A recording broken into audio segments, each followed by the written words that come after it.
요즘에 여러분 제가 기도할 때, 여러분 위해서 기도할 때 딱 한 가지 기도밖에 안 해요. 행복했으면 좋겠다고. 행복의 기준은 뭐 저마다 이제 좀 다르겠지만, 정말 좀 하나님 안에서 행복했으면 좋겠다. 이게 저의 기도 제목이고, 그렇게 됐으면 좋겠습니다. 오늘 말씀 보겠습니다. 누가복음 6장 12절부터 17절까지만 읽겠습니다. 제가 한 절, 여러분이 한 절 번갈아 가면서 읽겠습니다. 이때 예수께서 기도하시러 산으로 가사 밤이 새도록 하나님께 기도하시고 갈릴레 그 제자들을 부르사 그 중에서 12를 택하여 사도라 칭하셨으니 곧 베드로라고도 이름을 주신 시몬과 그의 동생 안드레와 야고보와 요한과 빌립과 바돌로메와 마태와 도마와 알페오의 아들 야고보와 셀롯이라는 시몬과 야고보의 아들 유다와 예수를 파는 자 될 가룟 유다라. 예수께서 그들과 함께 내려오사 평지에 서시니 그 제자의 많은 무리와 예수의 말씀도 듣고 병고침을 받으려고 유대 사방과 예루살렘과 두로와 시돈의 해안으로부터 온 많은 백성도 있더라. 아멘. 여러분 아실지 모르겠는데 3주에 걸쳐서 우리의 소리를 좀 줄여가고 그분의 음성을 듣기 위해서 나아가는 것들에 대해서 말씀에 내 마음의 귀를 기울이고 그분의 음성을 듣는 것에 대해서 함께 나누었습니다. 근데 저도 제 자신 그렇지만 이런 말씀을 한두 번 듣고 생각해서 되는 것 같지는 않아요. 제 개인적 저도 그렇게 그게 안 되기 때문에. 근데 말씀을 듣고 생각하다 보면 또 그 안에 계속 머물다 보면 이런 형태의 기도가 우리 안에 이렇게 점점 습관처럼 이루어진다고 생각해요. 사람이 변하는 거는 정말 많이 들어야 되는 것 같아요. 그리고 그것들을 받아들인 만큼 변화된다는 생각이 제 자신을 보니까 그런 것 같아요. 그래서 설교를 준비해도 여러분에게 전하는 목적도 있지만 제가 가장 좋은 것 같아요. 저한테 예전에 했던 거 또 생각해보고 또 생각해보고 묵상해보고 그럴 때 점점 깊어지지 않나라는 생각하거든요. 그러면서 부끄러울 때가 있어요. 내가 그때 이렇게 표현할게요. 정말 뭣도 모르고 내가 그렇게 떠들었구나 이런 생각도 하고 회개도 되고 그러는데 오늘은 그 네 번째 시간으로 하나님과 친밀한 교제 속에서 그분의 음성을 듣고 그분의 빛을 우리가 느꼈다면 그 다음 우리는 어디로 나아가는지에 대한 말씀을 좀 나누려고 합니다. 그게 공동체라고 성경은 말씀하고 있어요. 어느 날 예수님이 이제 기도하러 산에 올라가셨는데 밤을 새도록 홀로 기도하십니다. 저희는 이제 우리나라 환경상 혼자 기도하는 거는 쉽지 않아요. 다들 어려워해요. 그래서 같이 기도하는 형태로 저 권사님 30분 기도하는데 40분 기도하 이런 식으로 이렇게 기도할 때가 많은데 예수님은 대부분의 기도를 혼자 하십니다. 같이 기도할 때도 있지만 저마다 그 밤에 대한 이미지가 있죠. 여러분 밤은 어떻습니까? 무섭기도 하고 외롭기도 하고 그렇죠? 근데 예수님의 밤은 근본적으로 고독을 뜻하긴 합니다. 자기와 함께할 사람도 없고 자신을 뭐라고 이렇게 규정해 줄 사람도 없이 예수님은 혼자서 기도하러 산에 올라가십니다. 예수님은 자기를 둘러싼 모든 세상의 소리, 제자들의 소리와 다 단절하고 스스로 고독 가운데 들어가십니다. 예수님이 가을 타시고 있는가? 그죠? 예수님 불안한가? 아니면 아이 성향이어서 혼자만의 시간이 필요한 것인가? 이렇게 상상할 수도 있을 것 같아요. 근데 그렇지는 않은 것 같다는 생각이 들어요. 예수님이 고독이 필요한 경우는 그 고독 가운데 하나님을 만나기 위해서입니다. 그 하나님과 배타적으로 교제하고 그분의 음성을 듣기 위해서 잠시 그 혼자만의 시간, 기도의 시간을 갖고 있습니다. 그리고 그 밤의 시간이 지나면 홀로 외로운 고독의 시간이 지나면 아침에 해가 떠올라 죽어있는 아무도 없는 것 같은 텅 비었던 것 같은 그 온 세상이 점점 보여지는 것처럼 예수님은 밤이라는 고독의 시간 속에서 하나님의 빛을 보게 되고 그 이후에 그 안에 있는 지체들을 보게 됩니다. 이 기도의 특징은 내가 되어야의 주체가 되는 게 아니라 하나님이 주체가 되는 기도입니다. 우리는 그분께 무릎을 꿇고 잠잠히 그분의 음성을 기다리며 그분이 주신 말씀에 집중하며 나아갑니다. 그게 어쩌면 밤의 기도라고 생각이 들어요. 그렇게 우리가 우리의 소리를 줄이고 하나님의 음성을 듣기 위해 기다릴 때, 재촉하지 않고 기다릴 때, 저희는 거의 재촉하잖아요. 하나님 우리 안에서 자기의 거할 처소를 만드신다고 합니다. 우리 요한복음 14장 23절 말씀 세 번역으로 제가 적어놨는데요. 요한복음 14장 23절 말씀 같이 한번 읽겠습니다. 시작. 예수께서 그에게 대답하셨다. 누구든지 나를 사랑하는 사람은 내 말을 지킬 것이다. 그리하면 내 아버지께서 그 사람을 사랑하실 것이요 내 아버지와 나는 그 사람에게로 가서 그 사람과 함께 살 것이다. 이 말씀 보시면 예수님 누구든지 예수님을 사랑하는 사람은 내 말을 지킬 거다라고 합니다. 여기서 지킨다는 것은 비인격적으로 규칙을 수행한다라는 의미를 갖고 있다기보다는 그분을 사랑하기에 그분의 말씀 품고 그 들려주시는 음성에 순종한다는 거예요. 말씀을 지키려면 그 전에 뭘 해야 됩니까? 말씀을 들어야겠죠. 그리고 말씀하신 분의 의도를 알아야겠죠. 그러고 나서 그 마음에 그 말씀에 순종하는 거죠. 지킨다는 게 단순히 예전에 저는 이제 교회 청년으로 있을 때나 있을 때 지킨다는 게 거의 율법처럼 거의 들렸던 것 같아요. 억지로 하고 해요. 근데 지키기 전에 중요한 거는 그 말씀을 듣는 거죠. 정말 그 말씀을 듣고 순종할 자세죠. 그래야 말씀을 지킬 수 있죠. 그런 면에서 기도는요, 말씀을 지키는 가장 적극적인 방식이 될 수 있습니다. 그렇게 우리가 말씀을 품고 그분께 순종하기 위해서 그 사랑하는 주님의 음성에 귀 기울일 때 하나님은 그런 사람들을 사랑하신대요. 여기서 더 중요한 말씀이 있는데 더 나아가서 하나님과 예수님이 그 사람에게 오신대요. 써있죠? 그리고 그 사람과 살 것이다. 주님이 하나님과 거할 처소를 우리 안에 예비하십니다. 이거는 되게 재밌는 구절이기도 한데요.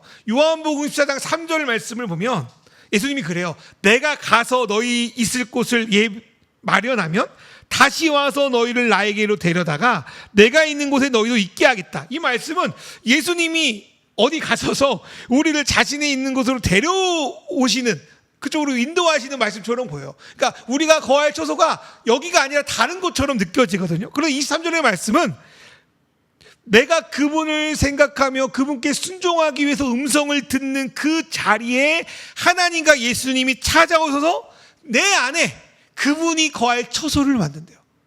두 가지 말씀이 다 있습니다. 가기도 하고 오기도 해요. 이러한 상태가 주님이 내 안에 거하는 것이고 내가 주 안에 거하는 것입니다. 예수님은 아버지 하나님과 자기가 하나인 것을 선포하셨어요. 요한복음 10장 10절에 나와 아버지는 하나다. 그리고 그 하나임을 계속 확인받고 누리기 위해서 그분은 자주 밤속에 들어가 하나님 외에 다른 것에는 고독해지고 주님과 하나 되는 친밀함을 누렸습니다. 우리는 이 기도를 3주간 배웠다고 생각이 들어요. 여러분, 내가 말할 것이 있는 기도, 요구할 것이 있는 기도, 그거는 내가 가진 생각들을 그냥 쏟아놓으면 돼요. 주기도의 기도도 마찬가지고 필요합니다. 기도해야 돼요. 저는 그런 기도를 오늘 말씀에 비춰보면 낮의 기도라고 할 수 있어요. 다 보이고 생각한 것들을 그냥 내놓는 기도예요. 그러나 고독의 기도는 밤의 기도라고 생각이 들어요. 매번 기도에도 잘 보이지 않는 길을 더듬어 찾는 것 같아요. 기도할 내용이 있으면 그냥 말하고 끝나면 되는데 하나님 앞에 하나님의 음성을 그 말씀을 생각하며 기도하는 것은 그냥 잘 보이지 않는 길을 더듬어 찾는 것 같아요. 그리고 뭔가 느껴질 때도 있고 어떤 메시지나 어떤 깨달음과 느낌도 오지만 마냥 그러지 않아요. 늘상 느껴지는 게 아닙니다. 그래서 대부분 그분의 음성을 듣는다는 표현은 직관적이건 대부분 내적인 확신일 때가 많아요. 근데 그마저도 없을 때도 있죠. 또한 눈을 감고 내 소리를 줄일 때 오히려 내 안에 수많은 시끄러운 소리가 있음도 보게 됩니다. 나는 인식하지 못했는데 내 마음과 눈과 귀를 닫을 때 내 내면 안에 있는 그동안 우리가 눌러서 잘 듣지 못했던 수많은 소리들이 내 마음을 막 사로잡는 것을 느끼게 돼요. 이거를 이제 보통 이제 기독교적 용어로 잡념이라고 하는데, 그때 우리는 믿음이 필요합니다. 내 마음이 시끄럽지만 하나님의 마음은 망망대해처럼 크다. 모든 걸 포용할 수 있다. 내 생각은 늘 정리가 안 되고 비좁지만 그분의 생각은 나보다 높으니 내가 안심하고 맡길 수 있다. 마지막으로 우리가 기도할 때 우리는 뭔가를 잘 보지 못합니다. 그죠? 그때 보지 못하는 이유가 어두워서가 아니라 어쩌면 그분의 빛이 너무나 세가지고, 여러분 아세요? 어두워서 못 보기도 하지만 너무 빛이 세면 또 못 보거든요. 우리가 지금 못 보는 이유가 어두워서가 아니라 그분의 빛이 너무 세가지고 내가 못 보는 거구나.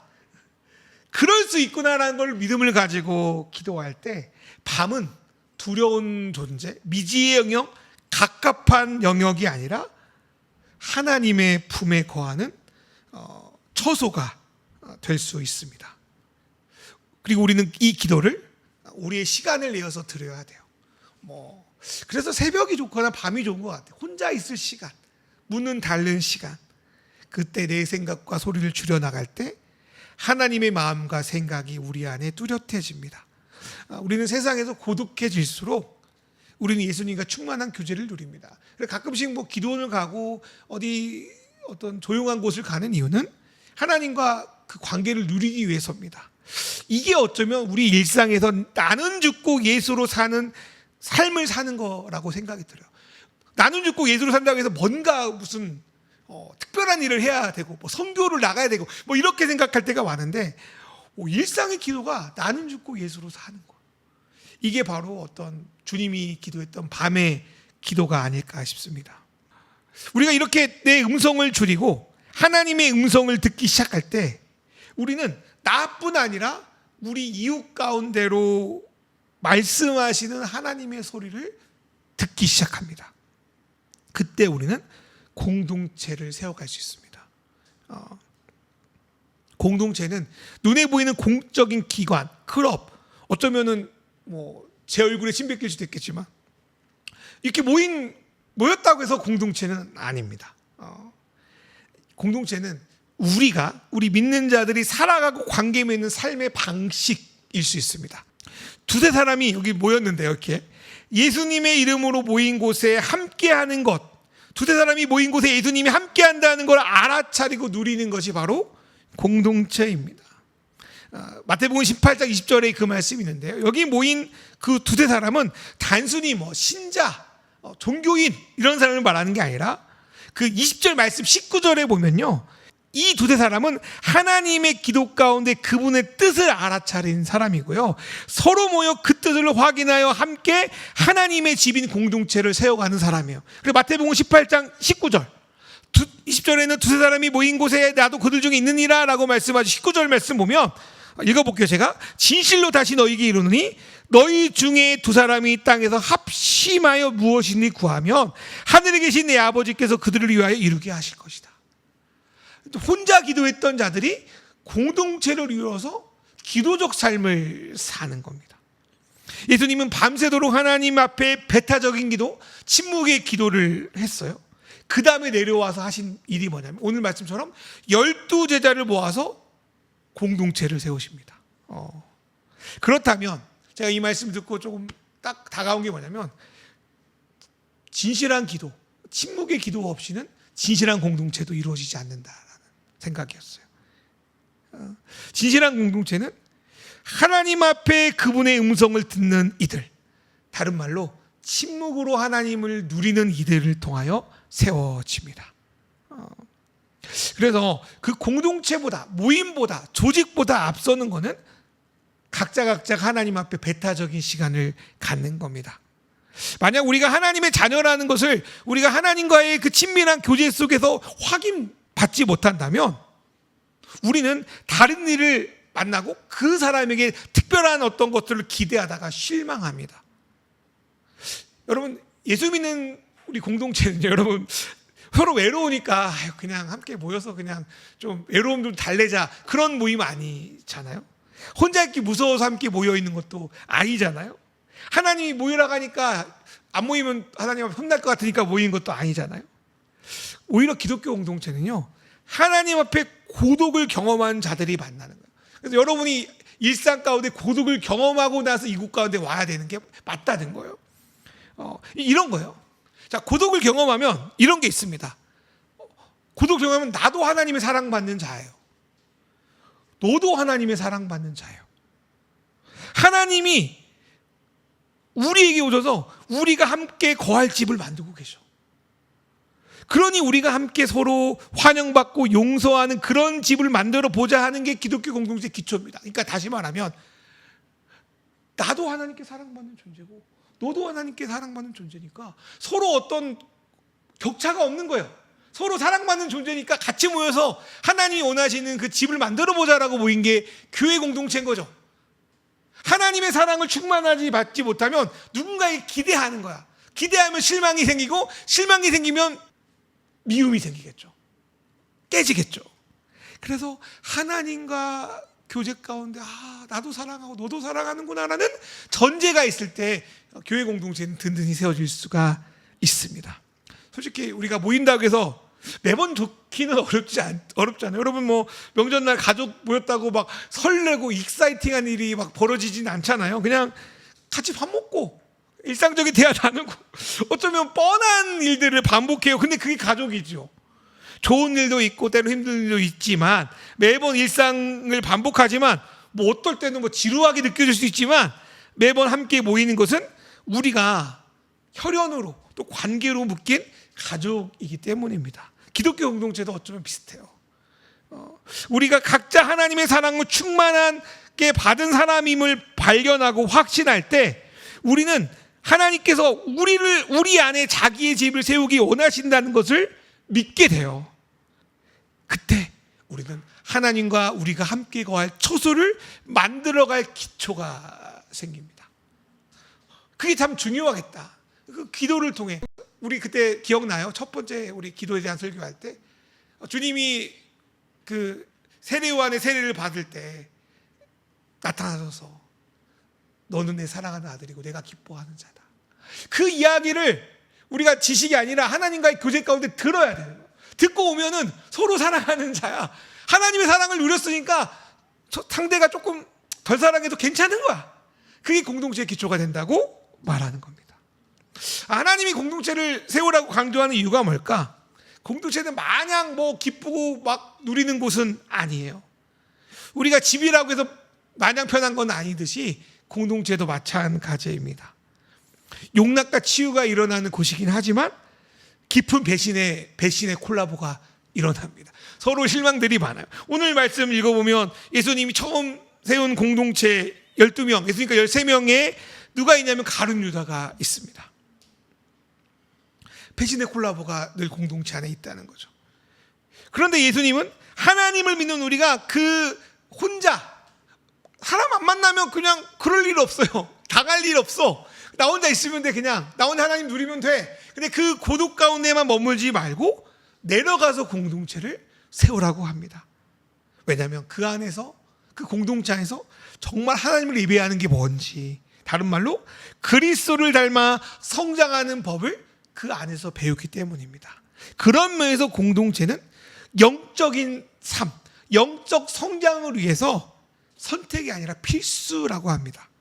하나님을 향한 묵상과 누림, 은혜를 받는 것은 결국 진실한 공동체로 이어지고 그 공동체가 없다면 서로를 향해 말씀하신 하나님을 볼 수 없어요.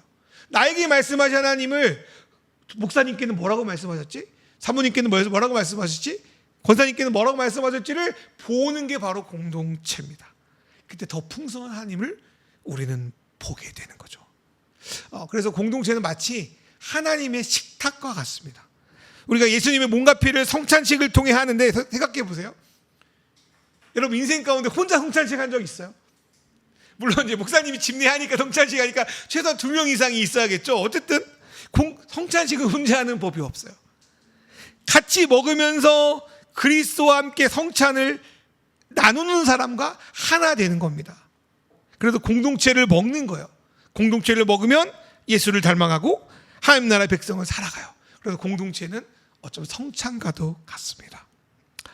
우리는 이 공동체에서 특별히 어떤 큰 선물을 받게 되는데 그게 바로 용서와 축하입니다. 먼저 용서에 대한 이야기를 다시 다른 방식으로 해볼게요.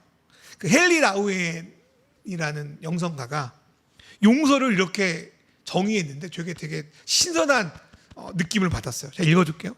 용서를 뭐라고 정의했냐면 용서는 내 모든 필요와 욕구를 채워주지 못하고 있는 상대를 지속적으로 용서하는 것이 바로 용서라고 정의합니다. 다시 말할게요. 내 모든 필요와 욕구를 채워주지 않는 상대를 용서하는 거예요. 용서에 대한 이야기를 많이 들어봤지만 이분이 말한 용서는 조금 다르게 다가와요. 자, 우리는 아까도 말했지만 상대방을 향한 기대를 가져요. 사랑을 하면 애정하고 기대하는 것은 당연합니다. 그런데 선을 넘으면 그 기대는 상대를 지치게 만들어요. 근데 많은 사람들은 특별히 사랑한다고 하는 사람들을 향해서 어떤 그 기대를 당연한 것을 여깁니다. 그리고 상대방이 그런 기대를 채워주지 못하는 것에 대해서 실망합니다. 그러나 솔직히 상대방은 내 기대를 채울 수 없어요. 부부관계도 마찬가지고 자녀와의 관계도 마찬가지고 동료와의 관계도 마찬가지입니다. 그럴 때 우리는 상대를 향한 실망과 속상함이 쌓이고 관계가 어긋나게 됩니다. 그때 필요한 건 용서라는 거예요. 용서는 또 이런 거예요. 네가 날 사랑하는 건 알아. 그런데 날 무조건 사랑해 줄 수 없는 것도 인정할게.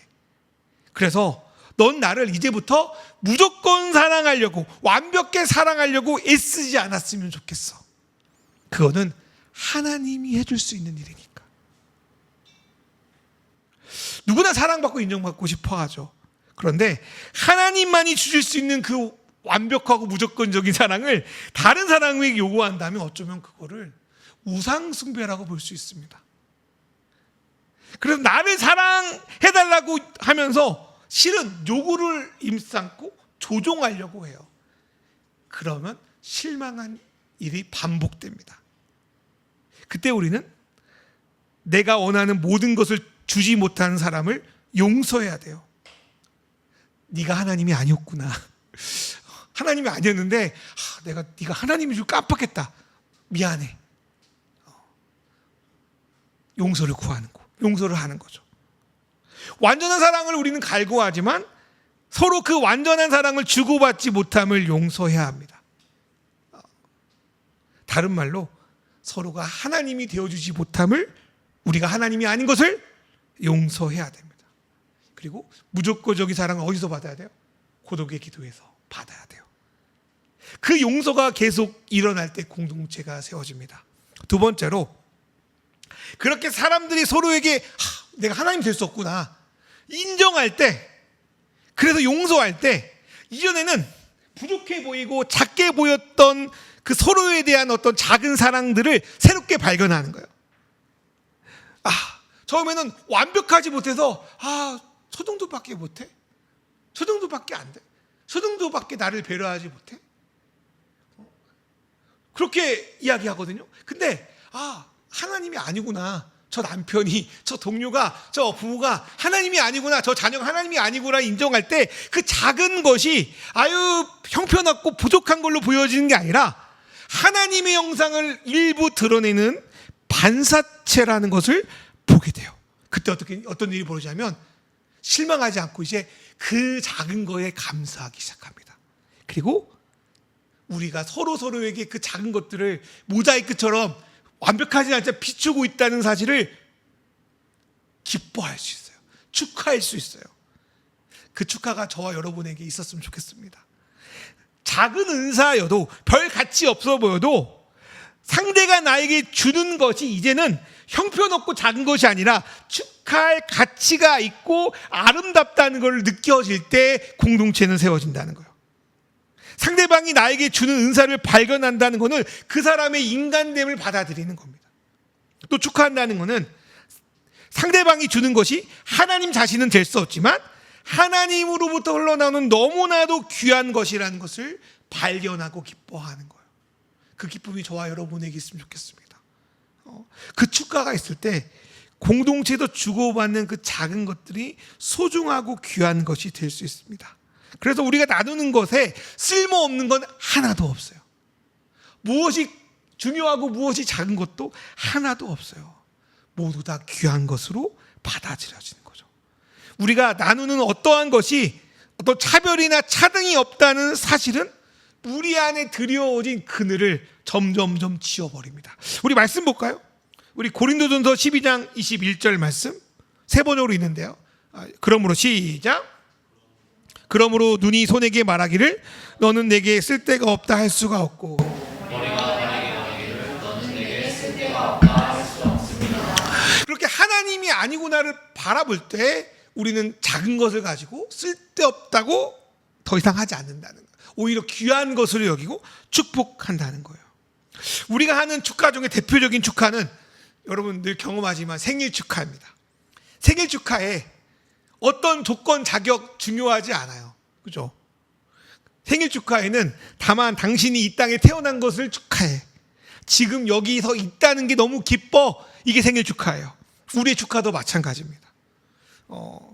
제가 부족하지만 설교를 잘해가지고 뭐 기타를 잘 쳐가지고 당신의 은사가 있습니다. 축하합니다 할 수 있는 건 아니에요. 그게 기준이면 저는 축하 받을 수 없습니다. 기타를 막 잘하고 막 설교를 아주 다이나믹하게 한다는 거는 은사가 아니고 재능에 불과하다요. 은사는 그것을 통해 그 공간 안에 그 모임 속에 그 공동체 안에 하나님의 기쁨과 평화가 임하냐 임하지 않냐입니다. 작거나 크건 중요한 게 아니라 그 공간에 하나님의 기쁨과 하나님의 사랑과 하나님의 평화가 임하냐요. 우리 공동체가 되게 작은데요. 그 크고 작음이 은사가 아닙니다. 그건 재능이죠. 은사는 이곳에 하나님의 평화와 기쁨과 사랑이 희락이 성령의 열매가 임하고 있냐는 거예요. 임하고 있습니까? 기타 소리. 제가 맨날 기타 때문에 약간의 고민이 있지만 어쨌든 그곳에 하나님의 평화가 임하고 있는가? 하나님의 사랑이 임하고 있는가? 그래서 고린도전서 12장 23절의 말씀처럼 우리가 덜 명예스러운 것으로 여기는 지체들에게 더욱 풍성한 명예를 입히고 볼품없는 지체들을 더욱 아름답게 꾸며줄 수 있는가? 그렇다면 그건 바로 진심으로 우리가 축하해 줄 수 있는 은사입니다.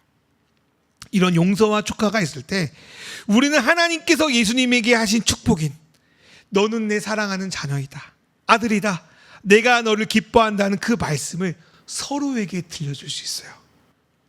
당신은 하나님과 내가 사랑하는 가족입니다. 하나님뿐 아니라 나도 당신을 기뻐합니다.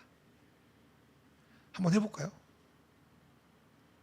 인사 한번 해볼 수 있겠어요? 어색하지만 나도 당신을 기뻐합니다. 이 정도만 하면 좋을 것 같아요. 시작. 다시 해도 잘해야 돼. 당신을 기뻐합니다. 좀 기뻐했으면 좋겠습니다.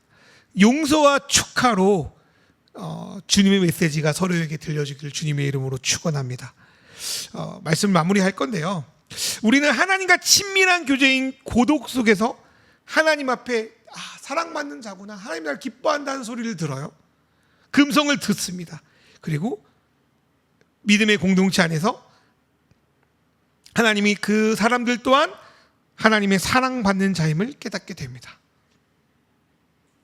서로가 서로에게 하나님께서 주시는 무조건적인 사랑을 줄 수 없음을 인정하고 용서하게 되면 서로가 나누는 그 작은 사랑과 배려조차 매우 소중하게 여겨지고, 그러다 보면 하나님이 우리를 사랑한 것처럼 우리도 서로를 점점 진실하게 또 조건 없이 사랑하고 축하할 수 있습니다.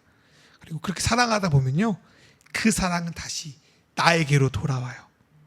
다른 이들을 조건 없이 사랑하게 되면 내 자신 역시 하나님이 나나 다른 이들을 사랑한 것처럼 나를 받아들이고 사랑할 수 있습니다. 그래서 이 사랑은 선순환 같아요. 연결고리 같아요. 계속 주고받는 거예요. 그 사랑의 연결고리가 저와 여러분에게 있기를 소망합니다. 그 연결고리가 바로 하나님의 형상을 우리 안에 구현하는 겁니다. 우리 요한 1서 4장 16절 말씀 한번 같이 읽어볼까요? 너무 잘 아는 말씀이죠. 하나님이 우리를 사랑하시는 사랑을 우리가 알고 믿었노니 하나님은 사랑이시라. 사랑 안에 거하는 자는 하나님 안에 거하고 하나님도 그의 안에 거하느니라. 하나님은 사랑이다라고 말해요. 여러분, 왜 하나님이 사랑일까요? 여러 가지 이유가 있겠죠. 근데 한 가지 말씀드리면 하나님은요 삼위일체이시기 때문에 사랑입니다. 하나님은요, 자 여러분, 하나님이 그냥 단독으로 혼자 있으면 사랑할 수 있습니까? 혼자는 사랑할 수 없어요. 사랑하려고 한 분이지만 세 분으로 거하시는 거예요. 그래서 삼위일체로 계시다는 것은 하나님이 사랑하는 공동체로 존재한다는 거예요. 우리는 그냥 서로 이렇게 있는다고 해서 하나라고 해서 완벽한 하나가 뭔지를 우리는 감히 상상할 수 없어요. 그러나 하나님은 완전한 세 분이신 완벽한 공동체로 있기 때문에 한 분이라는 거예요. 여러분, 그 교회사를 보면요 좀 어려울 수 있는데 그 카파도키아라고 아세요? 터키에 그 귀한 개석들이 대림구유가 있는 곳이 카파도키아인데 여기 출신인 세 교부가 삼위일체 사상을 완성했다고 보통 표현하거든요. 이 세 분의 교부들이 성부, 성자, 성령님을 어떻게 표현하는 줄 알아요? 성부, 성자, 성령 하나님이 손에 손을 맞잡고 함께 운무하고 있다라고 표현해요. 운무가 춤을 추고 있다. 강강수월래. 그러니까 성부, 성자, 성령 하나님이 손을 맞잡고 강강수월래 하는 걸 삼위일체로 표현합니다. 여러분, 되게 놀라운 표현 아닙니까? 그 사랑은 이 세 분 하나님을 진정 하나로 만드십니다. 그리고 지금도 강강수월래 하시면서 사랑을 서로에게 표현합니다. 더 중요한 건 그 강강수월래 하는 그 잔치에 하나님 우리를 초대하고 계셔요. 그리고 우리는 그 하나님을 또 다른 삼위일체, 자, 성부, 성자, 하나님, 성령 하나님이 삼위일체를 누리는데 그 삼위일체 하나님과 내 자신과 내 옆에 있는 이웃이 삼위일체의 공동체로 강강수월래하고 있는 거예요. 그게 바로 하나님이 이 땅에 우리에게 원하시는 공동체입니다. 그게 우리의 특권이자 비전입니다. 삼위일체 하나님이 드러나는 데가 바로 공동체입니다. 그래도 중요해요.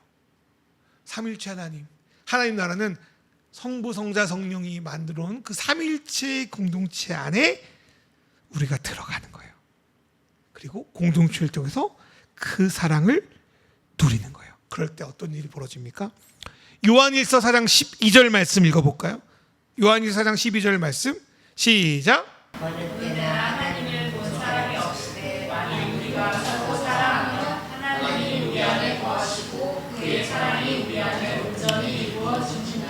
하늘의 삼위일체가 공동체를 통해서 삼위일체로 드러날 때 하나님이 보인다는 거예요. 이게 우리의 비전이고 우리의 꿈이고 우리의 목표입니다. 뭐 억지로 보여지지 않아요. 서로 사랑할 때 보여진다는 거예요. 그게 크던 작던 중요하지 않습니다. 우리 안에 그 하나님이 보여지면 그게 하나님 나라가 됩니다. 그렇게 우리 안에 하나님이 보여진다는 그 꿈을 생각하고 하나님을 향한 고독, 서로를 향한 용서와 축하를 해내가는 그런 강강수월래로 살아가는 저와 여러분 되기를 주님의 이름으로 축원합니다. 우리 이 시간 같이 기도하겠습니다.